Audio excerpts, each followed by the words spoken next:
যে পায় পাড়া দিয়ে বাংলাদেশের সাথে যুদ্ধ করার চেষ্টা করবেন না, এই দুঃসাহস দেখাবেন না। আমরা বাঘের মতো, সিংহের মতো আমরা সারাদিন বক বক বক বক করি না।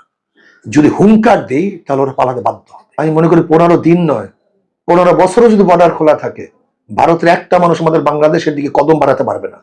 যদি কদম বাড়ায়, পাও বাড়ায়, বাঘ ভেঙে দেবে বাংলাদেশের মানুষ। ওদের লম্প জম্প হুমকি আমি থোড়াই কেয়ার করি। একমাত্র হিন্দু কান্ট্রি নেপাল, তার সাথে ভারতের সম্পর্ক ভালো না। ভুটানের সাথে সম্পর্ক ভালো না। মিয়ানমারের সাথে সম্পর্ক ভালো না। চীনের সাথে সম্পর্ক ভালো না। পাকিস্তানের সাথে সম্পর্ক ভালো না।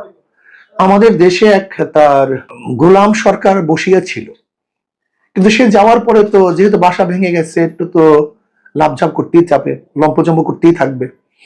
কিন্তু আমি ভারতের লোকদেরকে বলবো এবং সরকারকে বলবো যে পায় পাড়া দিয়ে বাংলাদেশের সাথে যুদ্ধ করার চেষ্টা করবেন না, এই দুঃসাহস দেখাবেন না।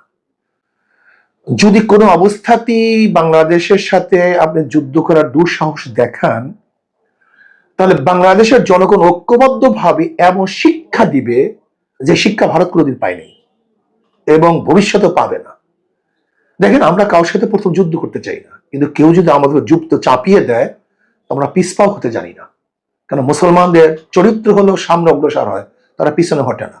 তাদের গুলি বুকে লাগে, পিঠে লাগে না। আপনি দেখেছেন ভারতের উগ্রবাদী সন্ত্রাসীরা খোলা তলোয়ার নিয়ে তারা আমাদের হুমকি দিচ্ছে, আমাদের পতাকা আহ্বান করতেছে, 15 মিনিটের জন্য বর্ডার খুলে দেওয়ার অনুরোধ জানাচ্ছে। আমি মনে করি 15 দিন নয়, 15 বছরও যদি বর্ডার খোলা থাকে, ভারতের একটা মানুষ আমাদের বাংলাদেশের দিকে কদম বাড়াতে পারবে না। যদি কদম বাড়ায়, পাও বাড়ায়, বাঘ ভেঙে দেবে বাংলাদেশের মানুষ। কাজে এটা আমি কিছু মনেই করি না। ওদের লম্প জম্প হুমকি আমি থোড়াই কেয়ার করি।